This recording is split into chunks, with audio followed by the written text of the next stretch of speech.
Muli pong sumaati ng kapayapaan ng Panginoong Diyos, mga kapatid, at sa lahat po ng aming mga panauhin. Muli po nating italaga ang ating mga puso bago tayo magpasimula, ay muli po tayong lalapit sa Diyos sa pamamagitan po ng pananalangin.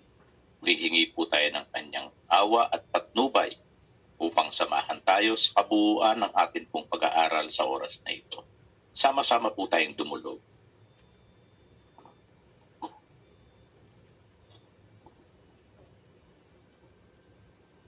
Panginoon, naming Diyos, Ama naming makapangyarihan sa lahat. Sa pangalan po ng aming Panginoong Hesukristo, muli po kami amang nagkakapisan at nagbubuklod ang aming mga puso upang alayang ka po namin ng bunga ng aming mga labi na nagpapasalamat po sa iyo sa ganitong pagkakataon na dumating sa aming mga buhay. Ang kami po ay makapakinig at makarating sa amin ang balita ng iyong pagliligtas sa amin pong panahon. Salamat po, alam namin at naramdaman, hinaplos mo po ang aming mga puso upang magkaroon kami ng damdaming makilala po namin ang Diyos na pinagkakautangan namin ng loob.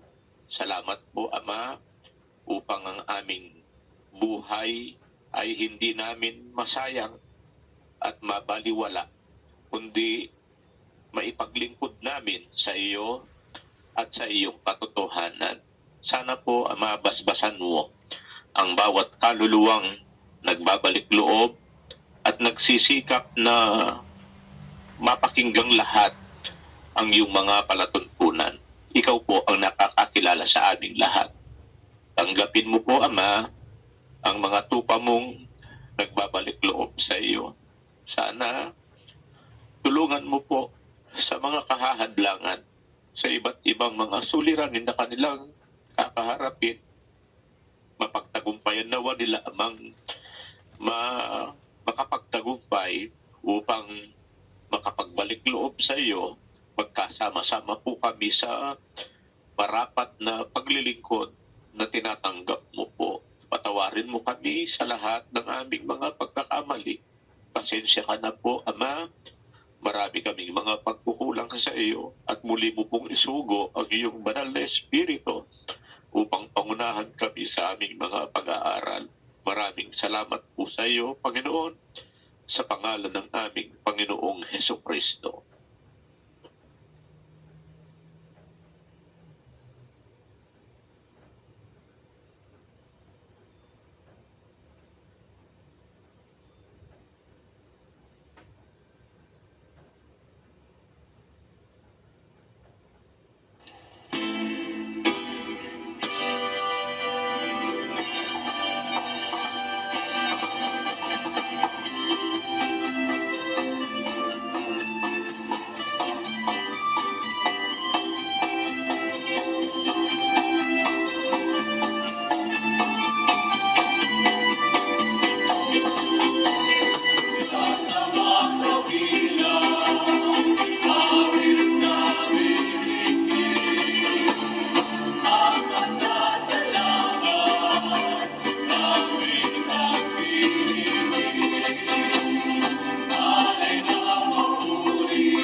Sumatin po ang kapayapaan ng Diyos. Magandang gabi pong muli sa inyo mula dito po sa Pilipinas. At anumang oras po kami nakakarating sa iba't ibang panig ng daigdig. At minsan pa po ay papasalamat tayo sa Panginoon sa isa pang mabuting pagkakataon na mayroon tayo ngayong gabi.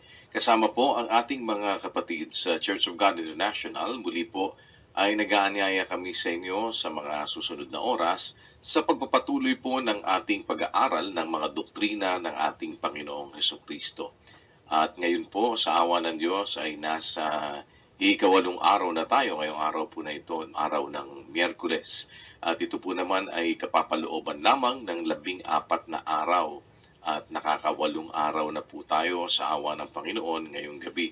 Kaya meron na lamang pong mga ilang araw na nalalabi. Sana po ang panyaya namin ay kumpletuhin po ninyo ang pakikinig ng mga doktrina ng ating Panginoong Hesukristo. Hindi naman po ito makakahulugan na kayo ay mayroong obligasyon sa amin o kayo ay obligado na umanib sa amin pong pagsasama-sama. Sa amin po ay maibahagi namin sa inyo ang amin pong pananampalataya. At nang sa ganon ay kayo po ang makapagtimbang kung ano ba ang uri ng pagsasama-samang amin pong itinataguyod. At ito po ay sa pamamagitan ng mga pagtuturo ng mga katwiran sa banal na kasulatan. At ngayong gabi sa atin pong pagpapatuloy ng atin pong mga pinasimulang pag-aaral ng doktrina ng ating Panginoong Hesukristo, pinagkakaloob na po namin sa inyo si kapatid na Eli Soriano. Magandang gabi sa inyo mga kapatid o umaga kung saan man po kayo naroon. Mga kapatid, kahapon na pag-aralan natin ang pakikisamang utos ng Diyos sa atin sa kapwa-tao. Maging ito'y sa labas o maging ito'y sa loob ng iglesia. Ang utos po ng Diyos, gagawa tayo ng mabuti sa lahat, lalong-lalo na sa mga kasambahay sa pananampalataya. Yung salita po na yon ng kasulatan, gagawa tayo ng mabuti sa lahat. Ibig sabihin noon, kagaya ng ating napag-aralan kahapon, sumasaklaw yun hanggang sa lahat, hanggang pati sa ating mga kaaway. At ang pag-asa po namin, naliwanagan ninyo na ang tunay na samahang sa Diyos o iglesia ay hindi gumagawa ng masama sa kapwa. Hindi pumapatay ng kapwa, hindi nanggigipit, kundi marunong magmahal pati sa kaaway.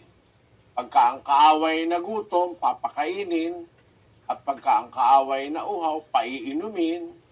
Pag nangailangan, humingi, bibigyan, at kung mangutang, papautangin pa rin ang kaaway. Ang punto po natin doon, kung yung kaaway magagawan mo ng ganitong kabuting pakikisama, lalong magagawan mo ng mabuting pakikisama yung hindi mo kaaway. Sino yung mga hindi mo kaaway? Maaaring kamag-anak mo, asawa mo, anak, kapatid, magulang, biyanan, no?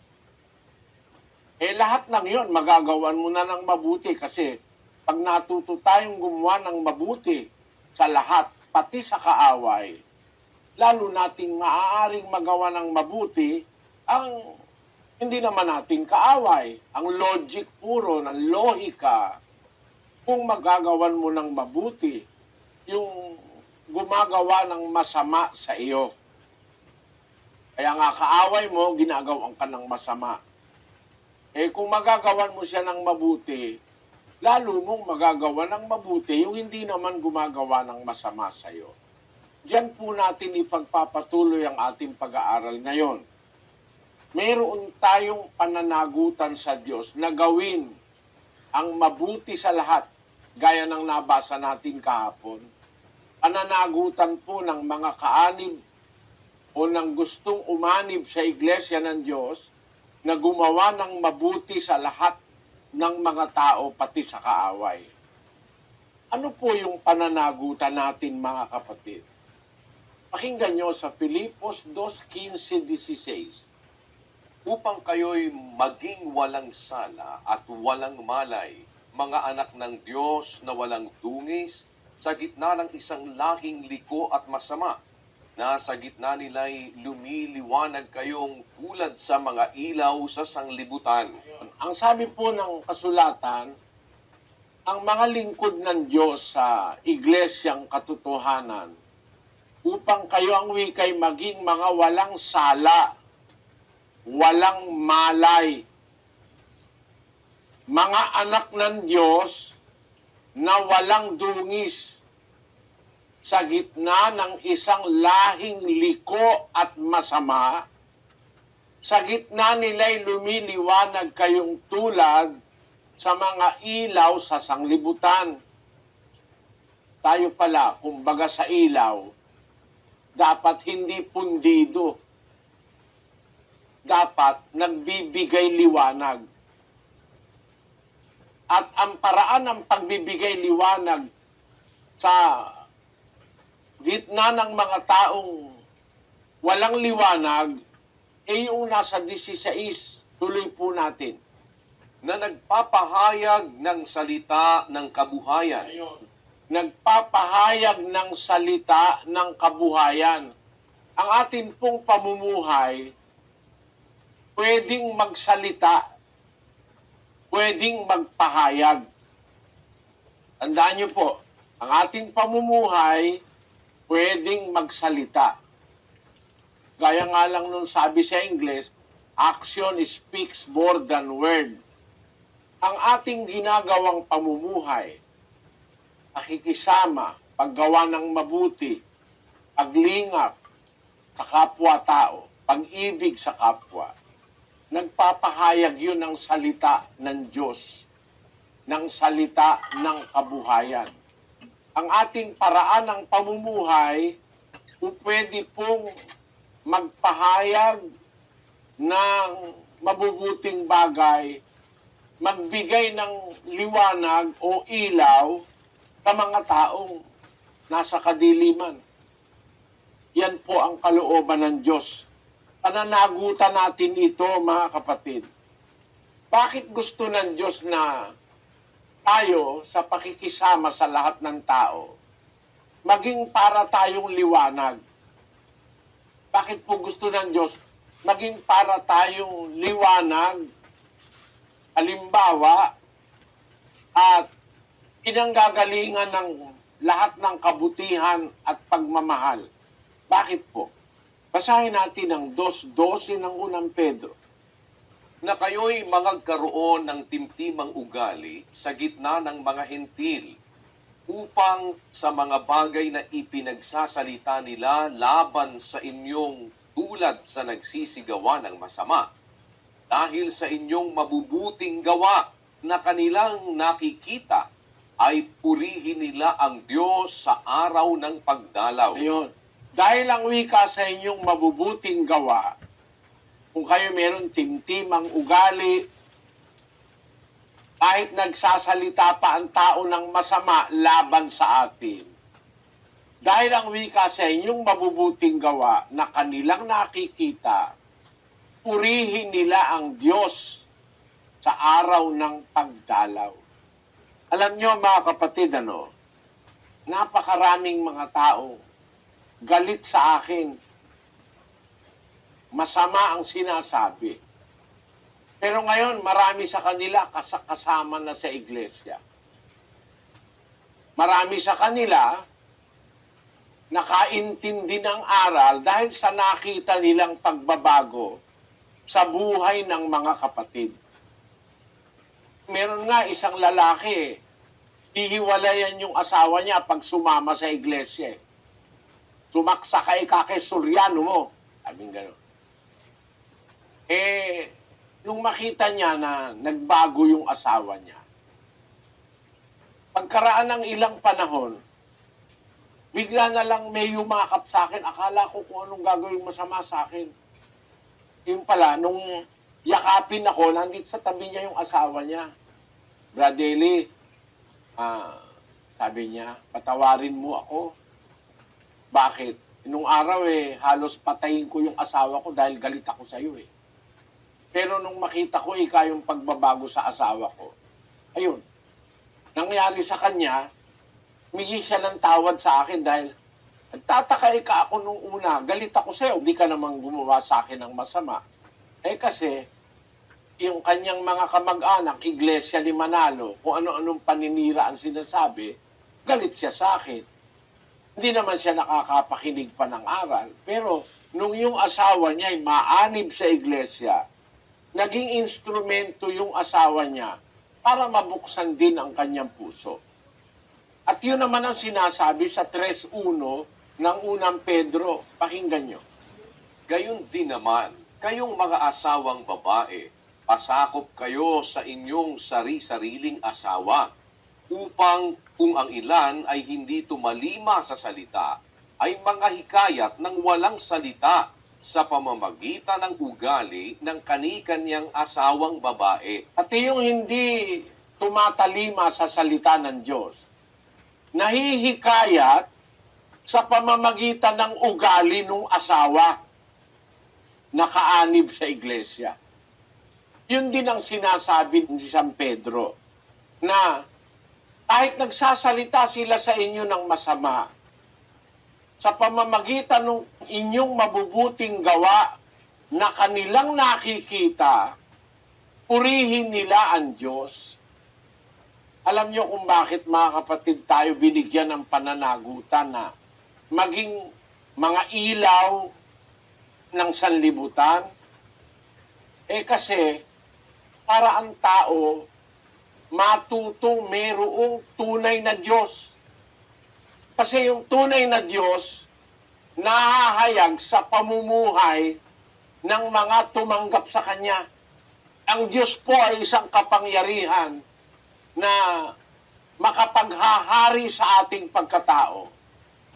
Yung Kanyang liwanag, pag-ibig at kabutihan, po pwedeng ma-reflect sa atin, makita tayo. Kaya, sa pamamagitan ng wika ng inyong mabubuting gawa na kanilang nakikita, purihin nila ang Diyos. Ang sabi ng salita ng Diyos, pupurihin ng mga tao ang Diyos sa pamamagitan ng ating mabubuting gawa. Yung mabubuting gawa, yun ang magsisilbing ilaw para sa mga tao. Basahin natin ang Mateo, Kapitulo 5, versikulo 14 hanggang 15. Kayo ang ilaw ng sanglibutan.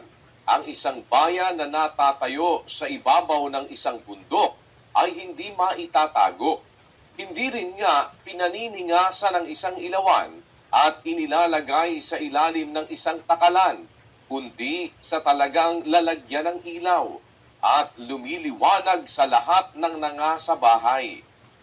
Lumiwanag na gayon ang inyong ilaw sa harap ng mga tao upang makita nila ang inyong mabubuting gawa at kanilang luwalhatiin ang inyong Ama na nasa langit. Napakaganda po nung pahayag ng Panginoong Yesus.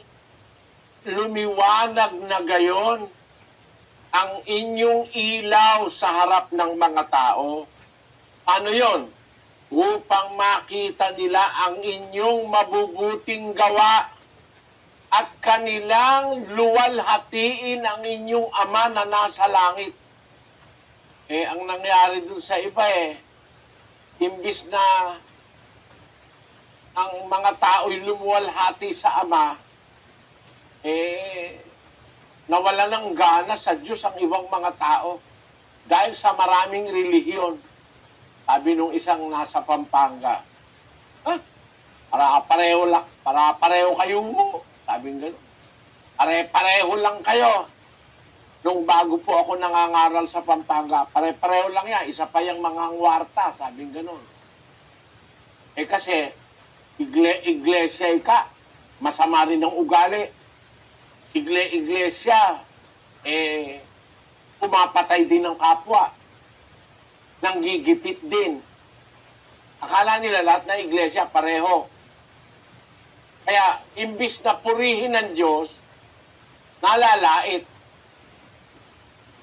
Ang ating obligasyon, mga kapatid, sa pamamagitan natin ng mabuting gawa na kanilang nakikita, yun ang pinakailaw natin yung aral ng Diyos na pag inilagay natin sa gawa, mabuti ang ating gagawin. At luluwalhati ng wika nila ang inyong Ama na nasa langit. Yun ang ating obligasyon. Pakiramdaman natin, mga kapatid, miski yung mga kapatid ng nasa iglesia na, ang Diyos ba napupuri dahil sa iyong gawang mabuti? O ikaw pa nagiging dahilan para matisod at manlait yung iba? Pakinggan nyo sa Roma 2:23-24. Ikaw na nagmamapuri sa kautusan, sa iyong pagsuway sa kautusan, ay niwawalan mo ng puri ang Diyos, sapagkat ang pangalan ng Diyos ay nalalait ng mga hentil dahil sa iyo. Ayon. Ikaw ang wika, nagmamapuri sa kautusan. Para lang iglesia ni Manalo yan eh. Kami lang ang totoo, kami lang ang maliligtas. Ang hindi namin kaanib, lulutong ang gulugod sa impyerno. Pero pagmasdan mo ang mga gawa, nagmamapuri sa kautusan, dahil sa pagsuway sa kautusan, nawawala ng puri ang Diyos.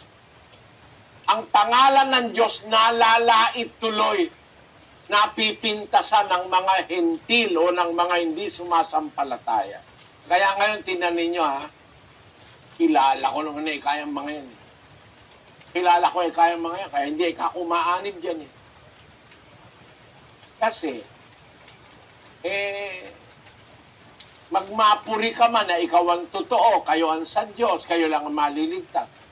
At pinapatakwil pa lahat ng iglesia. Yun ba ang aral ng Diyos? Dapat itakwil? Hindi nga eh. Dapat nga mahalin mo eh. Magpakita ka ng kabutihan eh. Hindi mo dapat itakwil. Hindi mo dapat hatulan na susunugin na lang sa apoy. Hindi ganon. Kundi, ang sabi ng Biblia ay mahalin mo pa, pakainin mo pa. Hindi mo dapat itakwil. Yan ang sinasabi sa Biblia. Kaya sa iglesia, mga kapatid, yung hindi susunod, kaya ko na sinasabi agad ito, mga kababayan, para wag pong masayang ang inyong panahon o ang inyong gagawin o paglilingkod. Kung aanib tayo sa iglesia, hindi naman tayo gagawa ng kabutihan sa kapwa. No? Wag na lang kayong umanib. Bakit? Matitiwalag din kayo eh. Nakasulat po sa Biblia eh. Pag ayaw sumunod, sa iglesyang totoo, ipinapatiwalag ng Diyos. 5:11 ng unang Korinto. Datapwat sinusulatan ko nga kayo na huwag kayong makisama sa kanino mang tinatawag na kapatid kung siya'y mapakiapid o masakin o mananamba sa Diyos-Diyusan o mapagtungayaw o manglalasing o manglulupig. Sa gayoy huwag man lamang kayong makisalo. Sapagkat ano sa akin ang humatol sa nangasa labas? Hindi baga kayo nagsisihatol sa nangasa loob? Datapwat sa nangasa labas ay Diyos ang humahatol. Alisin nga ninyo sa inyo ang masamang tao. Ayun, pinapaalis po sa iglesia yan eh. Yung mga mapakiapid, masakim, mananamba sa Diyos-Diyusan, mapagtungayaw, manglalasing, libre-libre lang sa ibang iglesia yan eh. Yung pakikiapid na yan, pangangalon niya, okay lang sa ibang iglesia yan eh. Yung pagsamba sa Diyos-Diyusan, yung pagiging manlalasing, kita mo, pati ministro, nakikipaglasingan sa miyembro eh. Oh. Yung mga manlulupig na ang kapwa-tao gusto mapahamak, nilulupig, pinapasama, ginagawa ng kasamaan. Pagka ganyan lang ang iglesia, mga kapatid, huwag ka nang mag-iglesia. Pag-aabuloy ka, payayamanin mo yung pastor para lalong maraming mailigaw. Sayang pa pera mo. Baka nga maawa pa ang Diyos sa'yo kung hindi ka aanib sa ganyang iglesia dahil masasama ang ginagawa Ba't ko po sinabi? Kung nakikita mo kasi, puro kawalangyaan lang ang iglesia, ba't ka sasama? Baka may pag-asa ka pang maligtas kung hindi ka sasama sa ganyang mga iglesia. Bakit? Masama ang ginagawa eh. Ang dapat kasing aniban, hindi yung may masamang ginagawa. Hindi yung iglesia, kunyari lang sa Diyos sa bunganga, pero ang ginagawa masama.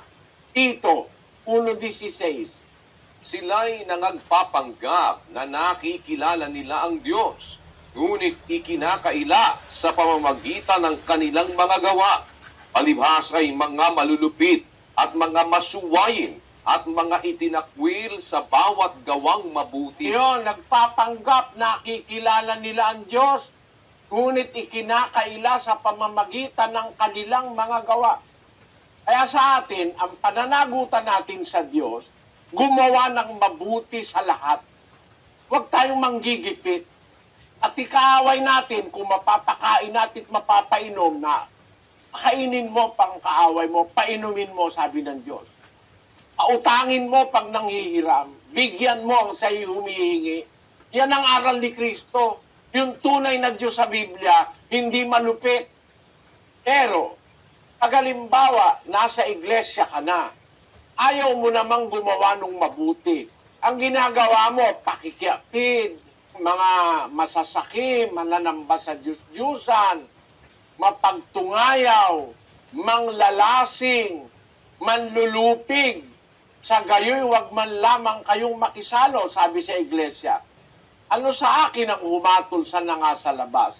Di ba kayo nagsisihatol sa nanga sa loob? Dadapot sa nasa labas, Diyos ang humahatol. Alisin ninyo sa inyo ang masasamang tao. Kaya maaari magtaka kayo, bakit may tiwalag? Kasi utos po ng Diyos yun eh. Sa kasamaan palad, hindi ginaganap sa Katoliko. Kahit masakim ka, manlalasing ka, kahit nangangalon niya ka, hindi tinitiwalag sa Katoliko. Ang tinitiwalag, yung lumalaban sa Papa. Yun lang ang alam ko na tiwalag. Kagaya ni Martin Luther, nilabanan yung Papa, tiniwalag si Martin Luther. Kaya tuloy si Martin Luther, noong 500 taon na nakakalipas, siya naman ang nagtayo ng protestantismo. Siya nag-umpisa. Si Luther kasi isang paring Katoliko yun eh. Kung makita niya ang ginagawa ng Papa, nagsalita siya laban sa Papa, tiniwalag siya. No? Pero yung mga miyembro, kahit na kriminal, hindi tinitiwalag eh. Ganyan sa Katoliko eh. Hindi naman tinitiwalag yung mga mangangalon niya, yung mga masakim, mga mananamba sa Diyos-Diyusan, mapagtungayaw, manglalasing, manglulupig. Huwag kayo ikaw makikisalo ron. Bakit? Basahin natin ang 15:33. Huwag kayong padaya. Ang masasamang kasama ay sumisira ng magagandang ugali. Ayon. Kaya pala ipinaalis ng Diyos sa iglesia ang totoo. Yung mga miyembrong ayaw gumawa ng mabuti. Ang ginagawa'y masama, nakakasira yan ng magandang ugali eh. Nakakadama yan. Para lang yung isang kamatis na bulok doon sa isang kaing na kamatis. Pag hindi mo inalis, dadating ang araw, bulok na lahat yung kamatis doon. Ganun yan mga kapatid. Kaya, ipinaalis yung masasamang tao. Pinatitiwalag sa iglesyang totoo. Kailan ititiwalag? Tito 3:10. Ang taong may maling pananampalataya, pagkatapos ng una at ikalawang pagsaway, ay itakwil mo. Ayon, ang liwanag po mga kapatid, salita ng Diyos yan eh. Ewan ko kung natutunan nyo yan sa Katoliko o sa mga iglesyang born again na pinanggalingan nyo. Nasa Biblia yan eh. Yung taong ayaw sumunod sa aral, maling pananampalataya, pagkatapos ng una, tapos ikalawa pa, pagsaway, una binigyan mo chance, tapos pangalawang pagsaway, ayaw pa rin, itakwil mo, sabi ng Diyos sa mga ngaral niya. Si Tito, mga ngaral po ng Diyos yan, ministro yan. Pagka meron tao sa iglesia ayaw pasaway sa gawang masama, pagkatapos ng una at ikalawang pagsaway, itakwil mo. Kasi ito, alam ko hindi itinuturo ito sa ibang iglesia. Kaya ang miyembro, namimihasang lasenggo, namimihasang malupit sa asawa, nangangalon niya, iniiwan ang pamilya, inaabuso ang mga anak. Kasi, pinapayagan ng pastor Wala namang tiwalag dito, hindi po pwede mga kapatid. Pagkaalam natin, pagka isinumbong. Kasi sa iglesia, dapat yung mga ganyan sinusumbong Maliban na lang, hindi na isumbong, hindi namin alam, hindi namin maititiwalag. Pero pagka isinumbong o nahuli sa masasamang gawa, pinagsabihan, una, pinagsabihan, pangalawa, ayaw pa rin, ipinapatiwalag po yun. Maliban na lang, hindi namin alam. Pero kung alam namin, hindi namin kukonsintihin. Kasi ang buong iglesia mabababoy. Pag nakita ng iba na pwede ka naman palang pumatay, hindi ka naman titiwalang, mas dadami mamamatay tao sa iglesia. Kaya sa unang iglesia ng mga unang Kristiyano, yan lahat ng masasamang gawain, ipinagbabawal po yan. Ang iniuutos, paggawa ng mabuti, pag-ibig sa kapwa, at sa lahat ng tao, pati sa kaaway. Yan po ang dapat maghari sa ating mga magkakapatid sa iglesia. Ano ang nagiging bunga niyan? Halimbawa, tayong lahat susunod. Yung ayaw sumunod, ititiwalag natin, aalisin natin. Kaya dito, yung mga drug addict, tinitiwalag Wala po tayong kinukonsinting gumawa ng masama. Pagka sinasabi ng Biblia ang ganito, dapat masunod yon. Itiwalag yung mga taong masasama. Kahit ministro pa. Kahit kardinal pa. Meron din naman kasi tayong parang kardinal Yung mga KNPD basilos, kagrado ng kardinal yun. Opo. Di pwede mong tawaging Cardinal Efren. Opo, pwede po. Cardinal Danny, Pero pag sila'y gagawa ng masama, itinitiwalag natin. Kasi yun ang utos ng Diyos Pwede ba naman hindi natin susundin yun? Meron kayong karapatang magtiwalag, mga kapatid sa iglesia. Napatunayan nyo, sa iglesia ni Cristo, gusto na nilang itiwalag si Eduardo, di nila maitiwalag kasi, corporation soul yun Siya ang pinakamataas doon, walang makakatutol sa kanya. Sa iglesyang totoo, kahit ministro gumagawa ng masama, manalangin kayo sa Diyos. Pag alam niyong dinadaya kayo ng ministro, manalangin kayo sa Diyos. Ang ginawa ng Diyos sa Israel, sabi niya doon sa mga propeta sa Israel na hindi tapat sa Kanya, aalisin ko ang aking mga tupa sa inyong mga kamay. Sabi ng Diyos. Basahin natin ang 34 ng Ezekiel. Ganito ang sabi ng Panginoong Diyos, narito, ako'y laban sa mga pastor at aking aalisin ang aking mga tupa sa kanilang kamay at akin silang patitigilin ng pagpapakain ng mga tupa at hindi na naman pakakanin ng mga pastor ang kanilang sarili at aking ililigtas ang aking mga tupa sa kanilang bibig upang huwag maging pagkain sa kanila. Ayun, para wag mo yung ministro kasi o yung propetang masama, ang nilaalamon yung mga tupa Nagsisikain kayo ng gatas, Pinapatay niyo yung pinataba. Tapos hindi niyo inaalagaan ng mga tupa, sabi ng Diyos doon sa mga masasamang propeta sa Israel. 34:2.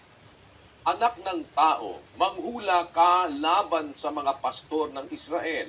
Manghula ka at iyong sabihin sa kanila, sa mga pastor, ganito ang sabi ng Panginoong Diyos, sa aba ng mga pastor ng Israel na pinakakain ng kanilang sarili, hindi ba dapat pakanin ng mga pastor ang mga tupa? Ang dapat, pakanin mo tupa. Itong mga pastor ng Israel nung araw, pinakakain ng sarili nila, hindi inaasikaso yung mga tupa.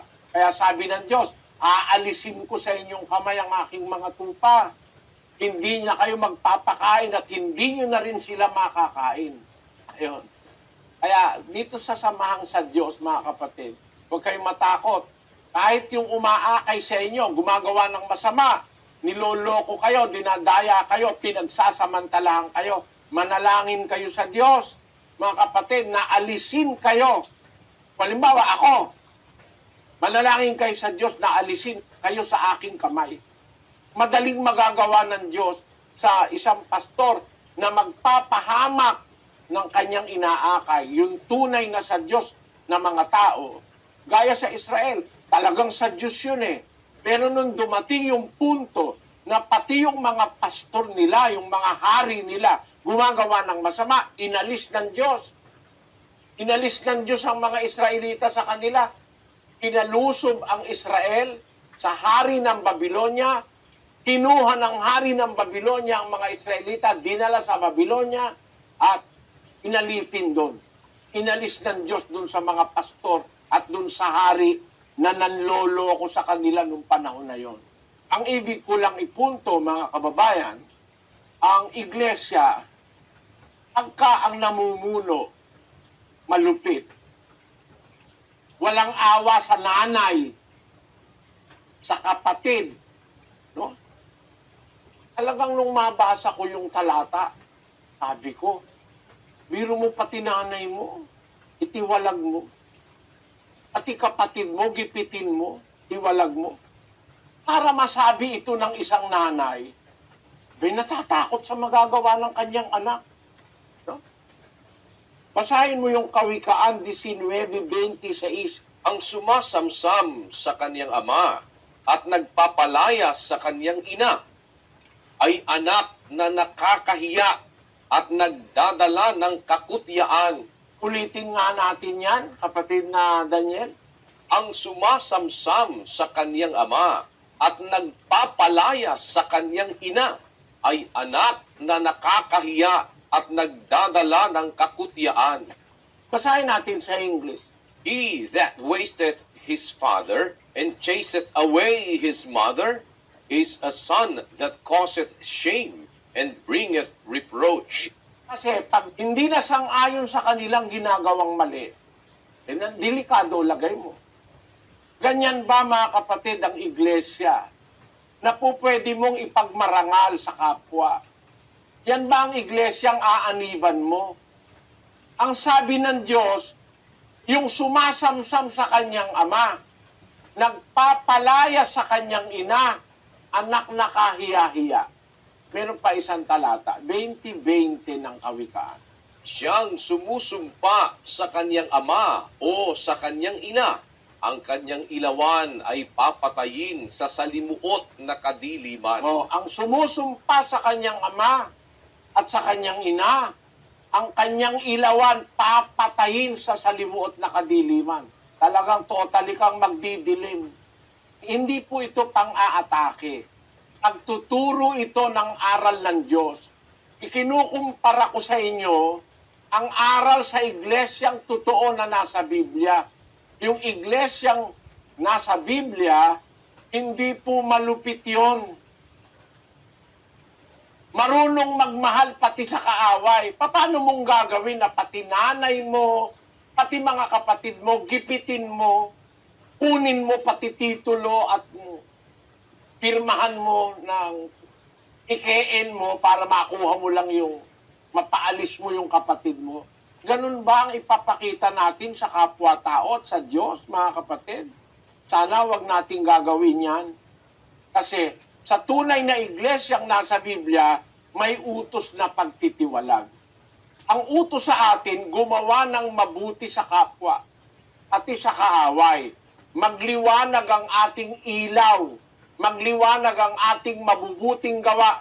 Hindi yung kung ano-anong kawalang hiyaan ang i-display natin sa harapan ng ating kapwa-tao. Ngayon, ano nagiging bunga pagka tayo natutong gumawa ng mabuti sa kapwa, pati sa kaaway?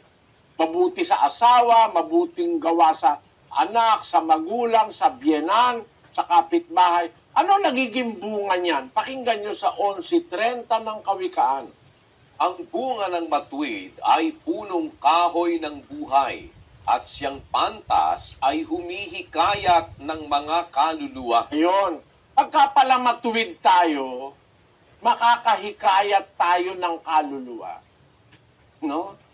Mahihikayat mo biyenan mo, kapatid mo, asawa mo, kaibigan mo, kapitbahay mo, mahihikayat mo. Siyang pantas, humihikayat ng mga kaluluwa. Gaano kalaking bagay sa Diyos na nakahikayat ka ng kaluluwa? Gaano po kalaking bagay sa Diyos yun? Basahin po natin ang Santiago 5:19 hanggang 20. Mga kapatid ko, kung ang sino man sa inyo ay nalilihis sa katotohanan at siya'y papagbaliking loob ng sino man, ay alamin nito na ang nagpapabalik loob ng isang makasalanan mula sa kamalian ng lakad niya ay magliligtas ng isang kaluluwa sa kamatayan at magtatakip ng karamihang kasalanan. Ayun, maliwanag. Kung sino man ang nalilihis o wala sa katotohanan, ang pinapagbalik loob siya sa katotohanan, alamin ni ka ito na ang nagpapabalik loob ng isang makasalanan mula sa kamalian ng lakad niya, magliligtas. Bibiro mo yung tagapagligtas ka. Ang nagpapabalik loob ng isang makasalanan mula sa kamalian ng lakad niya ay magliligtas sa isang kaluluwa sa kamatayan o sa kapahamakan at magtatakip ng karamihang kasalanan. Napakahalaga po pala sa Diyos noon. Kahit isang kaluluwa lang, mga kapatid. Kahit isa lang. 15:7 ng Lucas. Sinasabi ko sa inyo na gayon din magkakatuwa sa langit dahil sa isang makasalanang nagsisisi kaysa 99 na taong matutuwid na di nangagkakailangang magsipagsisi. Tingnan ninyo, gumamit ng numero si Kristo. Ang layo ng agwat, oh. 1 versus 99. 1 versus 99. Ang sabi niya, sinasabi ko sa inyo, sabi niya sa iglesia nung una, gayon din magkakatuwa sa langit, matutuwa ang Diyos, matutuwa ang mga anghel, matutuwa ang anak sa isang makasalanang nagsisisi kaysa 99 na mga taong matutuwid na hindi na nangangailangang magsipagsisi. Mas kalugod-lugod pala sa Diyos. Ang punto ko ganito, mga kapatid, ano? Halimbawa, kami, si kapatid na Daniel, si kapatid na Luz, ako, yung mga nakikita nyo, yung mga kilala nyo sa amin, eh hindi naman kami gumagawa ng matitinding kasamaan. No? Natutuwa ang Diyos sa amin. Natutuwa. This is a stress ng awit. Tungkol sa mga banal na nangasalupa, sila ang maririlag na mga kinalulugdan kong lubos. Ayun. Yung mga banal na nasa lupa, pagka nagbabanal ka, sumusunod ka sa utos, marunong kang magmahal sa kaaway, magmahal sa asawa, anak, kapatid, kapwa-tao, kaibigan. Natutuwa ang Diyos sa iyo eh. Halimbawa, ako, ganun, matutuwa ang Diyos sa akin. Halimbawa lang, hindi ko sinasabing ganun ako. Halimbawa, si Sis Luz, ganun din si Sis Luz. Gumagawa ng mabuti, nagbabanal, natutuwa ang Diyos sa kanya. Eh pag binilang mo kami, halimbawa, naka-99 ka, 99 kami, natutuwa ang Diyos sa amin. Mas natutuwa pala ang Diyos sa isang makasalanang nagbabalik loob kesa sa aming 99. Ang laki ng gravity nun eh. Gumamit kasi siya ng numero eh. 99 versus 1. 1 versus 99. No? Na kung kaluguran ng Diyos ang pag-uusapan, sa tiyempong may isang makasalanang nagbabalik loob sa Diyos, yung kaluguran niyang naidudulot ng 99. Sabi, pagkakatuwa ang wika sa langit sa isang makasalanan na nagsisisi. Kaysa, kinukumpara yung kasiyahan ng Diyos na sa 99 na mga banal na tao, versus dun sa isang makasalanan, dating masama, babaero, mamamatay tao, drug addict, nakakilala, nagbalik loob. Kung tuwa ang Diyos, nagkakatuwa sa langit, sabi sa Biblia. Kaysa, dun sa 99 na nagbabanal na. Napakahalaga pala sa Diyos ng isang kaluluwang makasalanan na nagbabalik loob. Kaya kailangan natin tayo magpakita ng mabuting gawa sa kapwa para makahikayat tayo. Kahit isa lang ang mahikayat mo, napapatuwa mo ang Diyos. Alam niyo mga kapatid, gusto ko lang maintindihan niyo, kaya ako ito inatalakay ng mas malawak. Yung mapatuwa mo ang isang tao. Diba, may mahirap. Yung mahirap, bigyan mo ng regalong medyo mahal. Bawa minigaruhan mo ng 500 pisong halaga ng polo o 1,000 piso. Tuntua yung mahirap Ngayon lang ako nagkaroon ng ganito Tuntua siya, yayakapin ka pa No? Pero pag halimbawa, yung mayaman, nirigaluhan mo ng 3,000 piso na t-shirt, hindi man masyadong natutuwa yan mayaman yun No? Mahirap patuwain ang mayaman. Mahirap pasayahin ang mayaman. Ang mahirap, isang pamilyang mahirap, magdala ka ng isang malaking pakwang bukawi na pagkatamis-tamis. Tuntua na yung pamilya. Yung mayaman, dalhan mo isang truck na pakwan, baka hindi man matuwa yun Baka mabulok lang dito yan. Kasi marami siyang pera. Ang punto ko mga kapatid, ang Diyos, mapapatuwa natin, matatandaan tayo ng Diyos lagi. Pagka nakahikaya tayo ng isa na magbabalik loob. Halimbawa, yung isang masamang tao, halimbawa, asawa mo yun, mahikayat mo lang yun, matutuwa na ang Diyos sa'yo.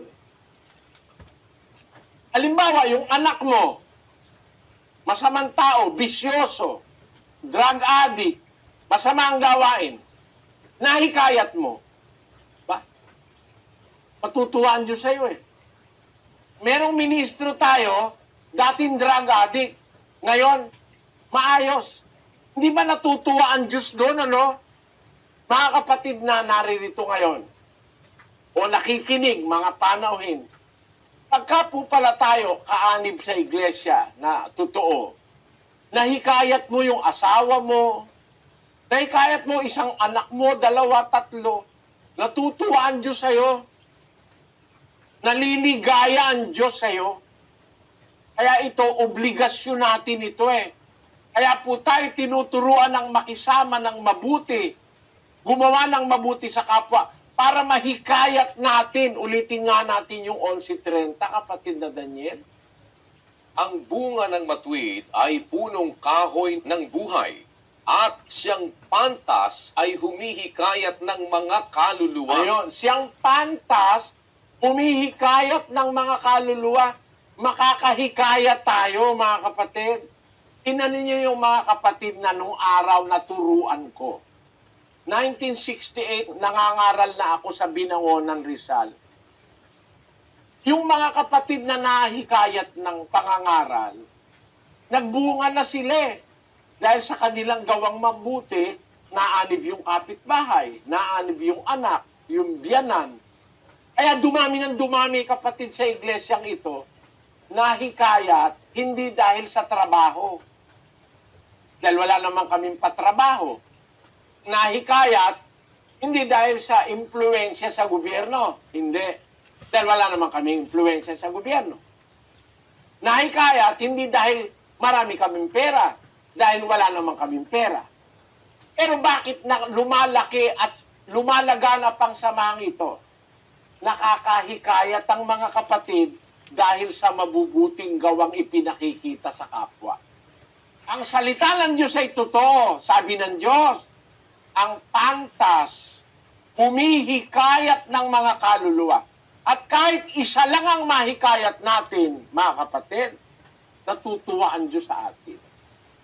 Kaya sana, kung kayo po'y may balak umanib sa iglesia, magpakabait tayo para yung asawa mo, mahikayat mo, yung asawa mong babaero, tumino, yung asawa mong lalakero, tumino, yung anak mong bisyoso, tumino, yung kapitbahay mong galit sa'yo, mahikayat mo, malaking bagay po sa Diyos yon. Ang pangako ng Diyos, alam nyo, sa Jeremias 30:19, ganito po ang nakasulat. At mula sa kanila magmumula ang pagpapasalamat at ang tinig ng nangagsasaya, at aking pararamihin sila at sila'y hindi mangangaunti. Akin ding luluwalhatiin sila at sila'y hindi magiging maliit. Nakita nyo, sabi ng Diyos yan pangako ng Diyos yan aking pararamihin sila, sila'y hindi mangangaunti. Kaya ito pong iglesyang ito, hindi kumukunti ito dumadami ito, lumalaganap ito. Sa lahat halos ng party ng mundo, nararagdagan ng nararagdagan. Yun kasi ang pangako ng Diyos Magmumula sa kanila ang pagpapasalamat, ang tinig ng nagsasaya, aking pararamihin sila, sila'y hindi mangangaunti. Sino magpaparami? Ang Diyos. Meron pong iglesia, pinararami ng tao. Alam nyo ba, merong iglesia, sa Binangonan, ang tawag nila, Iglesyang Pampararap. Pagtanong niya sa Binangonan, lalo na dun sa punta, iglesia kang pampararap yan Bakit? Ang gagawin nila, mangangaral, i-display yung mga dalaga. Mga dalaga miyembro, di-display sa harap. Tapos magyayaya ng mga binata, ayan, manligaw na kayo, mga kapatid namin. Paliligawan yung kapatid nila para mahikayat yung mga binata na umanib. Meron naman, bibigyan kayo ka namin ng trabaho. Umanib. Dumadami sila Meron naman, pagka dito ka sa amin na anib, mapopromote ka, kung pulis ka, magiging general ka. Dumadami ngayon yung mga pulis na umaanib para ma-promote. Saan hinikayat? Sino nagparami? Hindi Diyos ang nagparami. Ang nagparami, yung aral na mali na itinuturo. Pakinggan nyo Meron ng hihikayat nga sa kalibugan Meron gano'n ng hihikayat. 2:19 ng Kalawang Pedro. Na pinangangakuan ng kalayaan, samantalang sila'y mga alipin ng kabulukan, sapagkat ang nadaig ni naman ay naging alipin din naman niyaon. 18. Sapagkat sa pananalita ng mga kapalaluan na walang kabuluhan, ay umaakit sila sa masasamang pita ng laman, sa pamamagitan ng kalibugan. Umaakit sila sa masamang pita ng laman sa magitan ng kalibugan. Kaya dumami Mormons Nung araw kaya dumami Mormons, pwedeng mag-asawa ng 10. Alam nyo ba yon mga kababayan Pilipino? Na ang Mormons kaya dumami, pwedeng mag-asawa ng 10. Meron namang relihiyon, pwede ka mag-asawa ng 5. Sabi ni Pedro, humihikayat sa pamamagitan ng kalibugan. Dumadami, hindi dahil sa Diyos, hindi dahil sa katotohanan. Dumadami dahil sa ipopromote ka, bibigyan ka ng trabaho, o kaya bibigyan ka ng babaeng maliligawan, O kaya pag sumama ka sa kanila, meron kang makikita sa langit para sa iyo na 70 birhen, Yun ang panghikayat nila. Kalibugan. Masasamang pita ng laman ang pinanghikayat nila.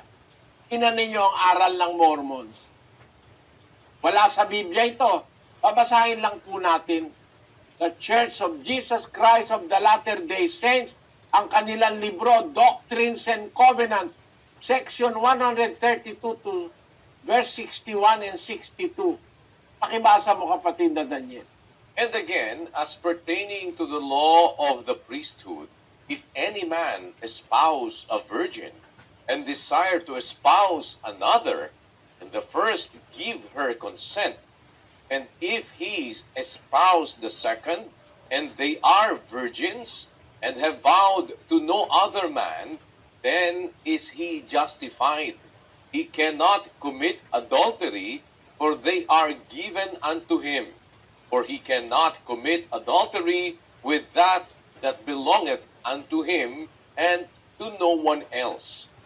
And if he have 10 virgins given unto him by this law, he cannot commit adultery, for they belong to him, and they are given unto him. Therefore is he justified.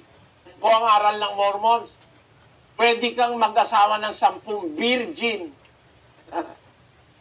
Turo yan ni Joseph Smith, yung puno ng Mormons. Alam niyo kung bakit? Ito hindi chismis ito, mga kapatid. Hindi po ito chismis. Pero nakatala na sa kasaysayan yan na si Joseph Smith, 40 ang asawa. Basahin natin ang Cults and Isms, Sis Luz. Ito po yan, Cults and Isms, written by J. Oswald Sanders, page 115 to 116. Mormonism seeks to reduce God to a carnal plane and even ascribes to him human methods of reproduction, fully in keeping with the immoral and polygamous characters of Smith and Young, who had 48 and 25 wives respectively, and the latter 56 children. Tingnan mo, yung puno ng Mormons na si Joseph Smith, 48 ang asawa. Kasi siya ang nagsulat ng Book of Mormons na sabi raw ng Diyos, di umano, sabi raw ng Diyos pagkabirhin, kahit 10 pwede kang mag-asawa. Pero ang ginawa ni Joseph Smith, hindi lang 10, 48, at hindi rin virgin. Pakita natin, Sis Luz. Ito po yan, the wives of Joseph Smith, Emma Hale, age 22. Fanny Alger, age 16. Lucinda Morgan Harris, age 37, asawa ni George W. Harris. Louisa Beaman, age 26. Zina Huntington Jacobs, age 20, asawa ni Henry Jacobs. Presendia Huntington Buell, age 31, asawa ni Norman Buell. Agnes Culbert, age 33, Sylvia Sessions Lyon, 23, asawa ni Windsor Lyon. Mary Rollins Hello, Leitner, mga kapatid. age 23. Anong klaseng religion ito? Sabi niya sa kanyang libro, pwede ka rin mag-asawa ng 10 pagka virgin. Pero siya hindi lang virgin. Ba't ko sinasabi ito? Ito ba para manira, mga kapatid? Para kagalitan niyo ko? Pero kaya ko sinasabi ito, gusto kong ituro sa inyo aral ni Kristo. Ang aral ni Kristo, 3:1 ng unang Timoteo, nasa Biblia, basahin natin. Dapat nga na ang obispo ay walang kapintasan, asawa ng isa lamang babae. Yan po ang salita ng Diyos. Yan ang nasa Biblia. Ang obispo, kailangan asawa ng isa lamang babae. Kaya pag ang obispo, nangongolekta ng asawa, hindi sa Diyos yan. Sa demonyo yan. Paano ngayon sa Diyos, ang ginagawa, mali sa sinasabi ng Diyos? Ang obispo, dapat isang asawa lang. Ano ngayon, ang punto ko? Para siraan sila? Hindi. Para maituro sa inyo ang totoo. At huwag kayong mabiktima niyang Mormons.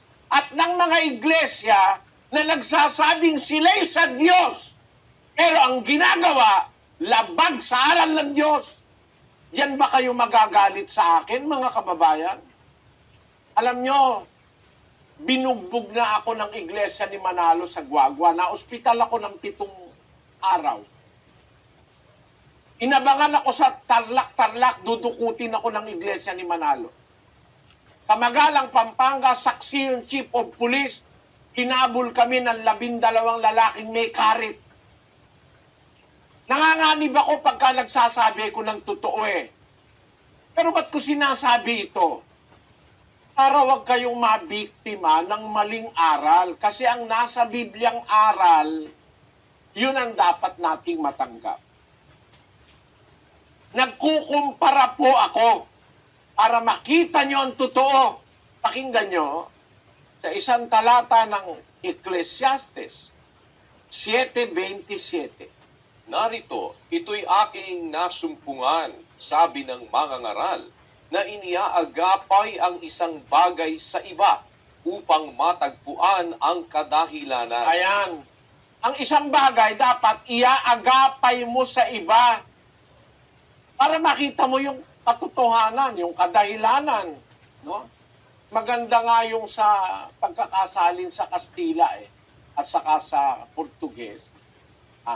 E aquí que esto lo he hallado, dice el predicador, comparando una cosa con otra para descubrir la razón de las cosas. Ayun. Para makita, malaman ang dahilan ng pag-iral ng isang bagay. Para makita mo kung alin yung tama at mali, para makita mo kung alin yung sa Diyos, magkukumpara ka. Hindi para ikaw ay umatake o magalit ang tao sa'yo, kundi magkukumpara ka. Iaagapay ang isang bagay sa iba. Comparando, ang sabi sa Kastila. Comparando una cosa con otra para descubrir la razón de las cosas. Sa Portugues, ang sabi, Veja, dis o mestre, foi isto que descobri ao comparar uma coisa com outra para descobrir a sua razão de ser. Ayun. Para makita mo kung alin ang totoo, kung alin ang tama, kung alin ang mabuti, kung alin ang magaling. Ikukumpara mo. Tama ang sabi ng Diyos. May nagpaparami ng miyembro, hinihikayat sa kalibugan. Hinihikayat dahil sa trabaho. Hinihikayat dahil sa kampi-kampi. No? Para may kakampi sila, dumami sila. Para sila makapang-api ng kapwa. Basahin natin ang 23:15 ng Mateo. Sa aba ninyo, mga eskriba at mga fariseo, mga mapagpaimbabaw, sapagkat inyong nililibot ang dagat at ang lupa sa paghanap ng isa ninyong makakampi. At kung siya'y magkagayo na, ay inyong ginagawa siyang makaibayo pang anak ng impyerno kaysa inyong sarili. Ano? May mga mangangaral, manggagawa ng impyerno, manggagawa ni Satanas. Bakit? Nililibot ang wika ninyo ang dagat at ang lupa sa paghanap ng isa ninyong makakampi. At kung siya'y magkagayo na, kung makakampi nila, ginagawa siyang makaibayo pang anak ng impyerno kaysa kanilang sarili. Kaya yung mga ministro ng demonyo, gumagawa yan ng mga anak ng impyerno eh. Hihikayatin ka tapos ikaw ang pagagawain ng masama. Kaya yung mga iglesia, ang mga miyembro tinuturoan pumatay eh. O, di ba? Ilan na yung pupapatay sa akin sa apalit na nangumpisal? Mahigit na yata sa 5 daliri ko yun eh. Ba't ko ngayon ito sinasabi? Kasi ayokong magkaganyan tayo. Huwag tayong papari sa mga taong ito. Nagpapakunwaring medyos ang bunganga, pero ang puso puro putik, malansa. Yan ba iglesia ang paniniwalaan ninyo, mga kapatid? Pero yung pong sa Diyos na iglesia, sabi ng Diyos, ang mumula sa kanila ang tinig ng pagpapasalamat, ang tinig ng nangagsasaya. Aking pararamihin sila. Sila'y hindi mangangaunti. Akin ding luluwalatiin sila. Sila'y hindi magiging maliit. Bakit ang kapatid sa samahang ito, kahit mahirap tayo, dumadami? Hindi dahil sa impluensya, hindi dahil sa panghihikayat sa kalibugan, hindi dahil sa panghihikayat sa pera, kundi dahil sa mabuting pakikisama sa kapwa. dahil sa pagmamahal sa kapwa, dahil sa pagkakawang gawa, no? Dahil sa pagiging maawain, dahil sa pagtulong sa kapwa, dumadami ang miyembro sa iglesyang ito.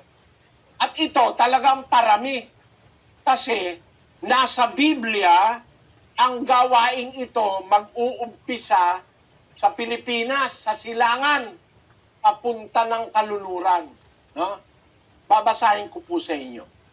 Sa isang talata ng Malakias 1:11, sapagkat mula sa sinisikatan ng araw hanggang sa nilulubugan niyaon, magiging dakila ang aking pangalan sa mga hentil, at sa bawat dako ay paghahandugan ng kamangyan ang aking pangalan, at ng dalisay na handog, sapagkat ang aking pangalan ay magiging dakila sa gitna ng mga hentil, sabi ng Panginoon ng mga hukbo. meron po palang hula ang Diyos o prophecy na mag-uumpisa sa sinisikatan ng araw, papunta sa nilulubugan, matatanyag ang pangalan ng Diyos ng Israel.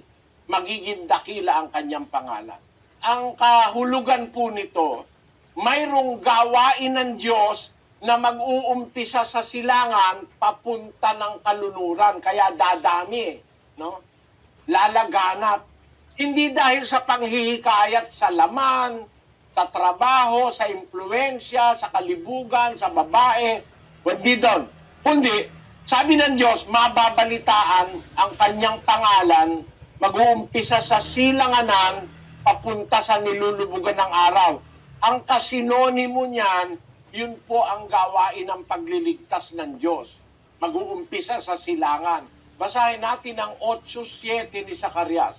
Ganito ang sabi ng Panginoon ng mga hukbo, narito, aking ililigtas ang aking bayan sa lupaing silanganan at sa lupaing kaluluran. Ayon, magliligtas pala ang Diyos, sabi niya, ililigtas ko ang aking bayan sa lupaing silanganan at sa lupaing kaluluran.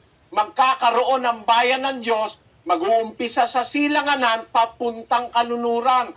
Kapareho nung kay Malakias, mula sa sinisikatan ng araw, hanggang sa nilulubugan niyaon, from east to west. Yung pagliligtas ng Diyos, mag-uumpisa sa silanganan. Saan sa silanganan? No? 24:15 ni Isaias, kapatid na Daniel. Kaya't luwalhatiin ninyo ang Panginoon sa silanganan, sa makatwid bagay ang pangalan ng Panginoon, ng Diyos ng Israel, sa mga pulo ng dagat. Ayon, sa silanganan, hindi sa kontinente, hindi sa China, no? Hindi mag-uumpisa sa Australia, hindi. Mag-uumpisa sa mga pulo ng dagat. Napakaliwanag namang hula nito, mga kababayang Pilipino. Mag-uumpisa ang pagliligtas ng Diyos sa mga huling araw. Mag-uumpisa siya sa silanganan. Saan sa silanganan? Sa mga pulo ng dagat. Pilipinas na Pilipinas yan eh. Bakit? Ang Pilipinas, mga pulo ng dagat eh. Kaya nga ang tawag dito sa panahon ng nakaraan, Las Islas Filipinas. No? Tawag nga ni Rizal eh, Perla del Mar de Oriente. Parang mga perlas sa silanganan ang mga pulo ng Pilipinas. Mag-uumpisa sa pulo ng dagat sa silanganan, mag-uumpisa ang pagluwalhati sa Panginoon ng Diyos ng Israel. Ito lang naman ang iglesyang ito ang nag-umpisa sa silanganan na nakarating ng kaluluran ng nangangaral eh. Si Manalo nag-umpisa sa silanganan, hindi naman nangaral sa kaluluran eh. Ba't sila nagkaroon ng miyembro sa kaluluran? Kasi nag-asawa yung mga miyembro ng Amerikano, pero hindi sila nangaral dito. Kaya nagka-miyembro, nag-asawa yung mga miyembrong Pilipino nag-settle sa Amerika, kaya nagka-miyembro sila ron. Tayo hindi. Nag-umpisa kong mangaral sa silangan sa mga pulo ng dagat sa Pilipinas at sa buong kontinente ng Amerika. North America, Canada, Central America, tapos South America. Hindi kagaya ng iglesia ni Manalo, galing nga sa Pilipinas, nakarating nga ng Amerika, pero hindi naman nangaral yung mga ngaral nila rito eh. Nag-asawa lang yung miyembro nila, kaya nagkaroon sila ng mga kapatid dito. Alam nyo mga kapatid, kaya ko lang ito pinakikita, para maipakita sa inyo, ma-appreciate nyo yung salita ng Diyos eh. Kasi ganito po, kung gagawa ka ng butas sa mundo, ang tawag po sa siyensya ron, antipode map o yung tunnel map. Mag-uumpisa ka sa Pilipinas kung saan ako nangaral, kung bubutasin mo ang mundo para makarating ka sa kabilang dako, ang lalabasan mo po, Brazil. Ayan, yung antipode map na tinatawag. Umpisa ka sa Pilipinas, makakarating ka ng Brazil. Yun mismo ang nangyari sa akin eh. Hanggang sa India nga, meron ng mga kapatid yan. Ito lang naman ang relihiyon, itong Iglesia ng Diyos na natatag sa Pilipinas, ito lang naman ang relihiyon galing sa silangan na pumunta ng kanlunuran para mangaral. Wala namang iglesyang iba nang gumawa nito. At bakit po? Pag-isipan nyo, mag-aral kayo ng istorya, mga kababayan, Ang iglesia dito sa kanluran, ang iglesia dito galing sa kanluran eh. Katoliko galing dito sa kanluran. Protestante galing dito. No?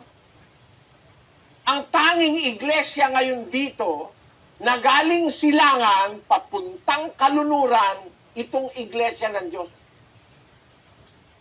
At ito, nangaral talaga. Natatag dito na nasa Argentina, sa Bolivia, sa Chile, sa Colombia, sa Costa Rica, sa Dominican Republic, sa Ecuador, sa El Salvador, sa Guatemala, sa Haiti, sa Honduras, sa Mexico, sa Nicaragua, sa Panama, Paraguay, Peru, Uruguay at saka Venezuela. Bukod sa nasa Amerika, United States of America. At sa Canada, meron pa rin. No? Nagpapakita na yung sinasabi ng Diyos, pararamihin ko sila, hindi pagpaparami ng tao yon. Plano ng Diyos yon. Ililigtas niya ang kanyang bayan, mag-uumpisa sa silanganan, sa mga pulo ng dagat, papunta sa kaluluran. Nasa Biblia po yan, mga kababayan. Kaya, alam nyo, karangalan nating mga Pilipino na nangyari itong hulang ito eh. Nasabi ng Diyos, ililigtas ko ang aking bayan sa lupaing silanganan at sa lupaing kaluluran. Mula sa sinisikatan ng araw hanggang sa nilulubugan niyaon, magiging dakila ang aking pangalan sa mga hintil. Kaya dumami ang miyembro sa samahang ito. Bunga ng pangangaral, hindi bunga ng pag-aasawa ng miyembro. Kaya yung pagdami ng samahang ito, pula po ng Diyos ito, salita ng Diyos, propesiya sa Biblia. Kaya ako ito sinasabi sa inyo, mga kapatid. Kasi, dapat, kaya tayo gagawa ng mabuti. Para maging kasangkapan tayo ng Diyos, para dumami ang mga lingkod ng Diyos. Yun ang pagpaparami ng Diyos. Hindi dahil sa impluensya, hindi dahil sa kampi-kampi, hindi dahil sa pag-aasawa, hindi dahil sa pera, kundi dadami ang mga lumuluwalhati sa Diyos dahil sa nakikita nila ang ating mga ginagawang kabutihan. At salamat sa Diyos, nang makarating kami rito, mga kapatid. Bagaman sabi nila may mga mataas daw ang crime rate dito, awa naman ng Diyos. Napakaraming taong nasumpungan kaming may takot sa Diyos. Mga taong nakikinig ng aral, tumutulo ang luha eh. Ngayon lang daw nila narinig. Nakikinig sila, tumutulo ang luha nila. Naririnig nila, binabasa yung talata sa Biblia.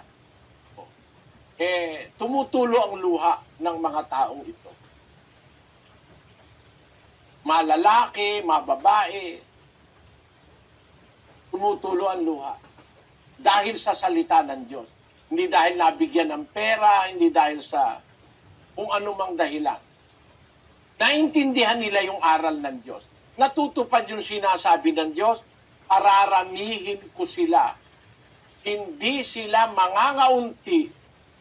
Aking luluwalatiin sila. Hindi sila magiging maliit. Yan po ang nagaganap, mga kababayan. Kaya, kung inyong pag-iisipan, kaya pala tayo binigyan ng Diyos ng obligasyon na gumawa ng mabuti sa lahat ng tao, makisama ng mabuti pati sa kaaway, sa kapitbahay, sa kamag-anak, sa asawa, sa mga anak. Napag-aralan na natin yung mga aral na yan Kaya pala ganun, gusto ng Diyos maging kasangkapan tayo para magbunga ang kanyang gawain.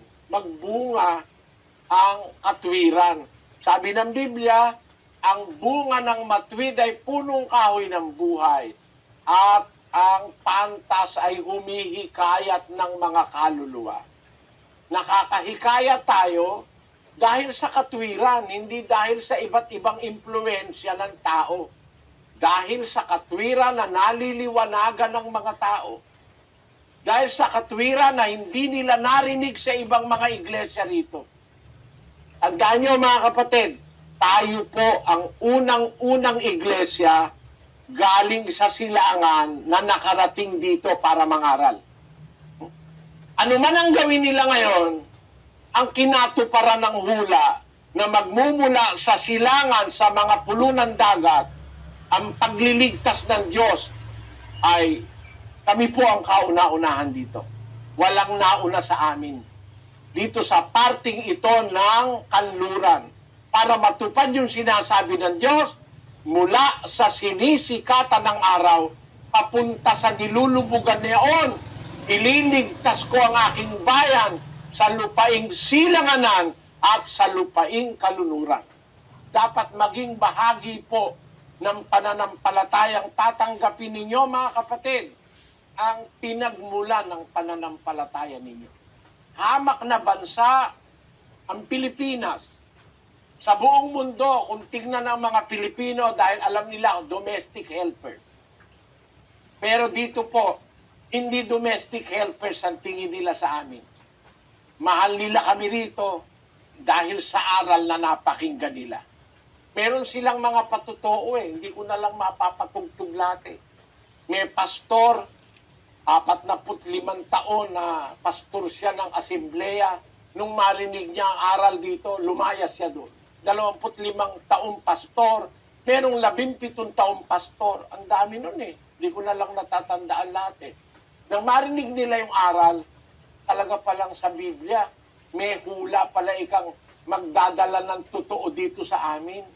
Naintindihan nila, may hula, ang katotohanan manggagaling sa silanganan, sa mga pulo ng dagat. Kasi marami rin namang relihiyon sa silanganan pero hindi naman ang Biblia pinapangaral kagaya ng Buddhism, galing sa silangan, Shintoism, galing sa silangan, yung Hindu, galing sa silangan, Pero hindi naman yung Biblia pinangangaral Ang nangyaring nangangaral dito ng Biblia, unang-unang galing sa silangan, ang samahang ito, mga kababayan. Para matupad ang hula na sinasabi sa mga huling araw. Kasi narito po tayo ngayon sa tinatawag ng Biblia na mga huling araw. Basahin natin ang 30-19, kapatid na Daniel, hanggang 23 ang 24. At mula sa kanila magmumula ang pagpapasalamat at ang tinig ng nangagsasaya at aking pararamihin sila at sila'y hindi mangangaunti. Akin ding luluwalhatiin sila at sila'y hindi magiging maliit. Ang kanilang mga anak naman ay magiging gaya ng una at ang kanilang kapisanan ay matatatag sa harap ko. At aking parurusahan yaong lahat na nagsisipighati sa kanila. At ang kanilang taga-akay ay magiging isa sa kanila. At ang kanilang puno ay magmumula sa gitna nila. At aking palalapitin siya at siya'y lalapit sa akin. Sapagkat sino yaong nangahas upang lumapit sa akin? Sabi ng Panginoon. At kayo'y magiging aking bayan, at ako'y magiging inyong Diyos. Ang mabangis na galit ng Panginoon ay hindi darating hanggang sa maisagawa at hanggang sa kanyang maisagawa ang haka ng kanyang puso. Sa mga huling araw ay iyong mauunawa. Ayun, mangyayari po pala ito sa mga huling araw na itatatag ng Diyos ang kanyang bayan. Ang sabi, kayo'y magiging aking bayan. Ako'y magiging inyong Diyos. Yun. Ang mabangis na galit ng Panginoon, yung paghuhukom, hindi darating yon hanggang sa maisagawa ang haka ng kanyang puso. Sa mga huling araw, inyong mauunawa. Kaya ito nagaganap sa mga huling araw. Nasa panahon po tayo ng mga huling araw, eksaktong naganap ang hula ng pagkakaroon ng bayan ng Diyos sa mga huling araw, mag-uumpisa sa silanganan papunta ng kalunuran. Ililigtas ko ang aking bayan sa lupaing silanganan at sa lupaing kalunuran. Magaganap po ito sa mga huling araw. Nag-umpisa ang gawain ito sa Pilipinas. Ngayon nandito sa kalunuran, dumaan sa iba-ibang mga lugar, nakalaganap ngayon sa iba't ibang lugar ng mundo. Kung kayo'y magiging bahagi, mga kapatid, kung mababautismo ang kayo, kung merong tatanggap sa aral na ito, kasama na namin kayo. Kayo'y binhi, tanim na magbubunga. Magbubunga ng mabubuting gawa para makahikayat pa tayo ng lalong maraming tao na susunod, maglilingkod at magtitiwala sa Diyos ng langit na makapangyarihan sa lahat.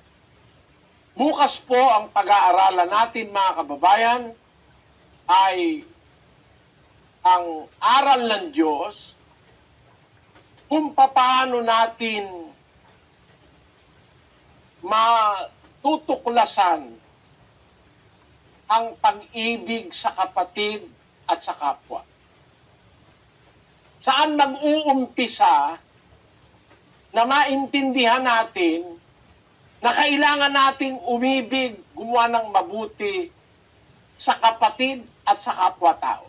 Saan mag-uumpisa yon? May umpisa po yun. Dapat makita natin ang umpisa para makapag-umpisa tayo. Siyempre, lahat ng bagay na mabuti, nag-uumpisa at nagtatapos sa mabuti.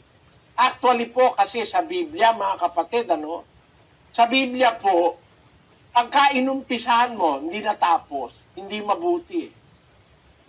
Inumpisahan mo, hindi natapos, walang maganda. Sabi ng Panginoon Kristo, sa 14:28 ng Lucas, sapagkat alin sa inyo ang kung ibig magtayo ng isang muog, ay hindi muna uupo at tatayahin ang kalagang magugugol kung mayroong maipagtatapos.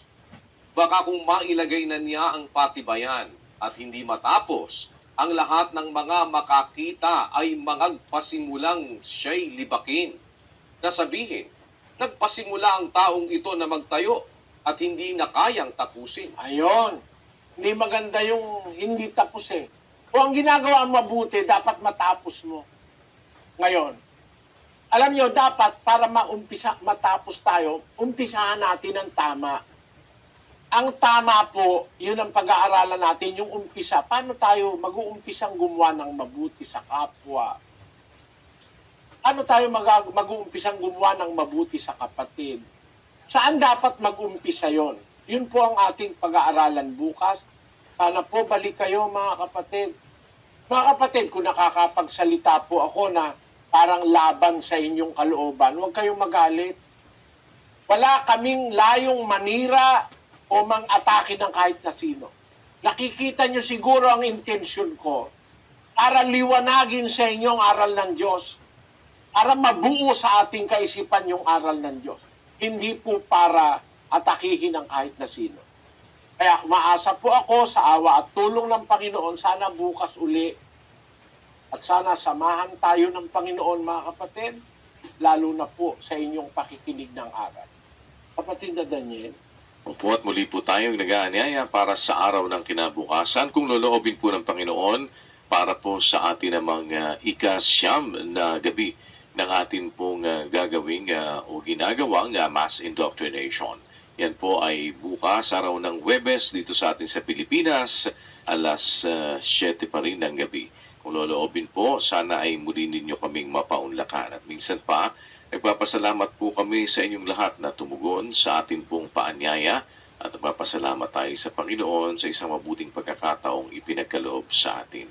Kasabay na rin po ng aming paanyaya, mamaya pong alas 9:30, maaari kayong makiisa sa atin pong ginagawa na Global Prayer for Humanity. Yan po ay para sa ating paghingi ng awa sa Panginoon upang tayo po ay makaharap na patuloy dito sa atin pong suliranin na pangdaigdig na mayroon tayong hinaharap na pandemya. Kaya loobin po ng Panginoon, magsalo-salo po tayo. At sa araw ng bukas na muli, sa kalooban ng Panginoon, para po sa pagpapatuloy ng ating pong pag-aaral ng mga doktrina ng ating Panginoong Hesukristo. Minsan pa po, salamat sa Diyos sa isa pang mabuting pagkakataon. Bago po tayo sama-samang pansamantalang maghiwa-hiwalay, kami po ay nag-aanyayang samahan ninyo kaming muli sa isang maikling panalangin.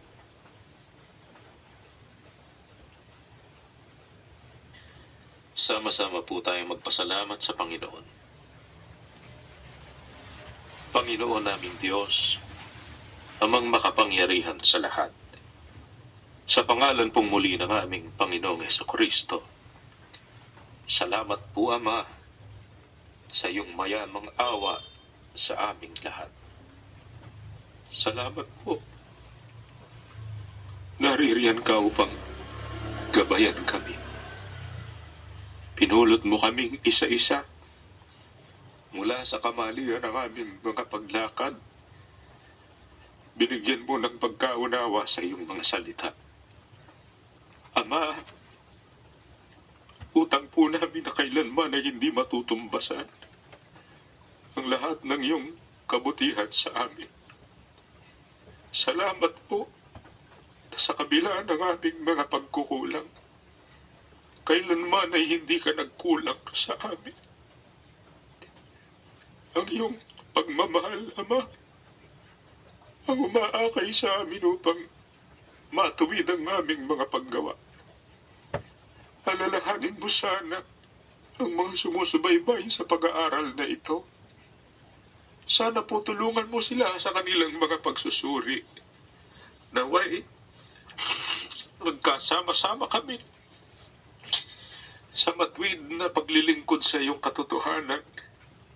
Laksan mo ang kanilang mga kalooban, Ama, upang makapagpasimula ng isang tunay na pagbabagong buhay sa harap mo. Tulungan mo kaming lahat na amin pong matugunan ang dahilan ng pagkakalikha mo sa amin. Sana ikaawaan mo ang aming mga sambahayan. Tulungan mo kami sa pagpapakilala ng iyong karangalan sa lahat ng aming mga kapwa. Sa kalooban mo, Panginoon, sana po magliwanag ang iyong katotohanan sa mas nakararami sa aming panahon.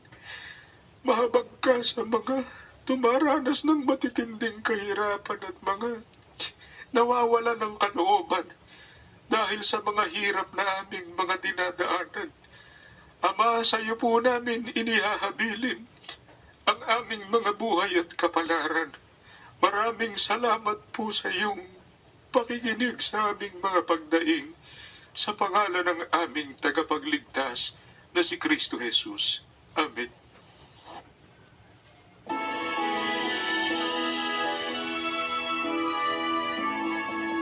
Sa Diyos namang narakilan at sana ay ang karangalan at sa Espiritu Banal, wala di kailan pamahalaan.